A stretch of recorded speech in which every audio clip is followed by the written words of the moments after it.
Hi hello friends, ఈరోజు నేను మీకు మష్రూమ్ కర్రీ ఎలా తయారు చేయాలో చూపిస్తాను. చాలా చాలా టేస్టీగా ఉంటుందండి మష్రూమ్ మసాలా కర్రీ. ఎప్పుడైనా మీకు చికెను మటను తినాలి అనిపించినప్పుడు ఒకసారి ఈ కర్రీ ప్రిఫర్ చేసుకోండి. చాలా చాలా బాగుంటుంది. ఆ మటన్ చికెన్ టేస్ట్కి మించి వస్తుందండి, అంత బాగుంటుంది. డెఫినెట్గా ట్రై చేయండి. చాలా ఈజీ అండ్ టేస్ట్ కూడా చాలా చాలా బాగుంటుంది. ఫస్ట్ మనము మష్రూమ్స్ని ఇలా నీట్గా కడిగేసుకొని కొంచెం పెద్ద సైజులో కట్ చేసి పెట్టుకోండి. మనము మష్రూమ్స్ ఫస్ట్ మనము నీట్గా వాష్ చేసుకోవడం చాలా ఇంపార్టెంట్.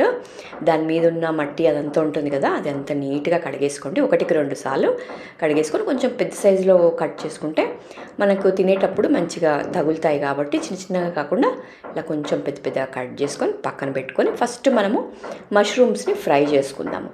దానికోసం కడాయి పెట్టుకొని కొద్దిగా ఆయిల్ వేసుకోండి, ఎక్కువ వేసుకోకండి. కొద్దిగా ఆయిల్ వేసుకొని మనం కట్ చేసుకున్న మష్రూమ్స్ అన్నీ వేసుకొని, ఇక్కడ నేను ఒక ప్యాకెట్ చేస్తున్నాను మష్రూమ్స్. మీ క్వాంటిటీని బట్టి మీరు చేసుకోండి.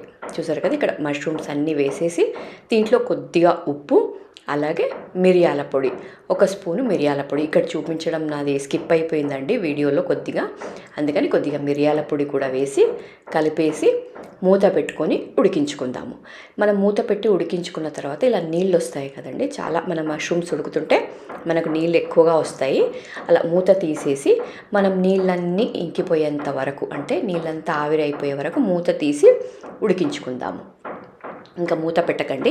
మూత పెడితే మనకి ఎక్కువ టైం పడుతుంది ఉడకడానికి. కాబట్టి మూత తీసేసి ఆ నీళ్ళన్నీ ఇంకిపోయేంత వరకు ఉడికించుకొని పక్కన పెట్టుకుందాము. ఇలా మష్రూమ్స్ ఫ్రై చేసుకొని ఇక పక్కన పెట్టుకొని నెక్స్ట్ ప్రాసెస్లోకి వెళ్దాము. సో చూసారు కదా, ఇక్కడ నీళ్ళన్నీ మనకి మంచిగా ఇంకిపోయాయి. ఇప్పుడు ఇంకా స్టవ్ బంద్ చేసుకొని ఈ కడాయి పక్కన పెట్టుకొని ఇంకో వేరే కడాయి పెట్టుకుందాము. దానికోసం ఫస్ట్ మనము సన్నగా కట్ చేసుకున్న ఆనియన్స్ కావాలి. ఒక 3-4 పచ్చిమిర్చీలు, ఇవన్నీ తీసుకుంటే సరిపోతుంది. సో చూసారు కదా, ఇక్కడ ఇంకొక కడాయి పెట్టుకొని దాంట్లో కొద్దిగా ఆయిల్ వేసుకోండి. ఇవి ఓన్లీ మనము ఆనియన్స్, పచ్చిమిర్చి ఇవన్నీ వేయించుకోవడానికి వేసుకుంటున్నాం కాబట్టి కొద్దిగా వేస్తే సరిపోతుంది.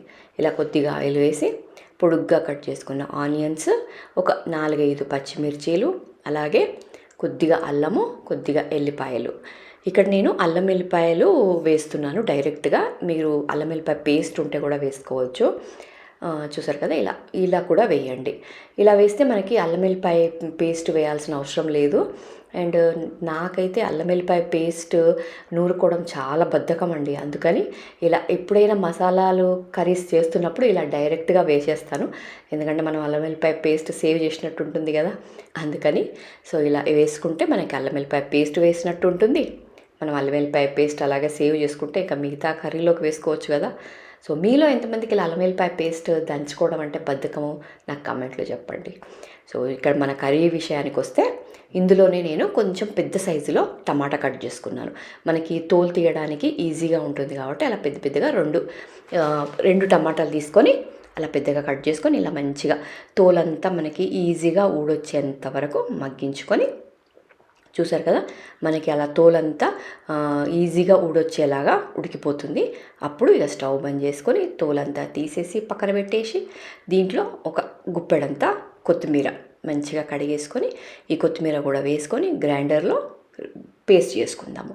ఇందులో కారం అని ఏమి వేయకండి, జస్ట్ మనం ఏమేమైతే వేసామో అవన్నీ పేస్ట్ లాగా చేసుకోండి. నెక్స్ట్ అదే కడాయిలో కొద్దిగా ఆయిల్ వేసి అలాగే కొంచెం బటర్, ఇది కొంచెం టేస్ట్ కోసం అండి, అంతే. మీకు ఇష్టం ఉంటే వేయండి, లేదంటే స్కిప్ చేయండి. నూనెనే కొద్దిగా ఎక్కువ వేసుకోండి. అలా బట్టరు నూనె మంచిగా వేడైన తర్వాత హోల్ గరం మసాలా, ఒక చిన్న దాల్చిన చెక్క, ఒక 3 లవంగాలు, ఒక చిన్న ఇలాచీ, బిర్యానీ ఆకు, అలాగే బిర్యానీ పువ్వు అని దొరుకుతుంది కదా, అవన్నీ వేసి కొద్దిగా పసుపు వేసి మనం రెడీ చేసి పెట్టుకున్న పేస్ట్ ఉంది కదా, అది కూడా వేసేయండి.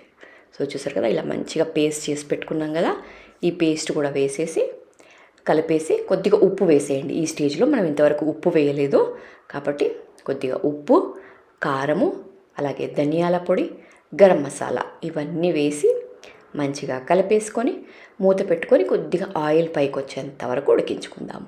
మనకి ఎక్కువ టైం పట్టదండి, ఒక 3-4 నిమిషాల్లోనే ఆయిల్ పైకి వచ్చేస్తుంది. ఇది అన్నీ మనకి ఉడికిన ఆనియన్స్ పేస్టే కదా, అందుకని ఎక్కువ టైం పట్టదు.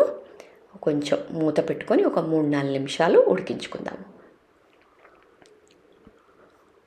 చాలా చాలా బాగుంటుందండి. దీన్ని కాంబినేషన్గా అన్నంకి కానీ లేకపోతే మనము మీరు ఎప్పుడైనా నా ప్రీవియస్ వీడియోస్ చూడకుంటే కుల్చాలు కూడా చేసి చూపించాను మీకు. అంటే బటర్ నాన్ వాటికైనా కాంబినేషన్గా తీసుకోండి, చపాతీకి దేనికైనా చాలా బాగుంటుందండి.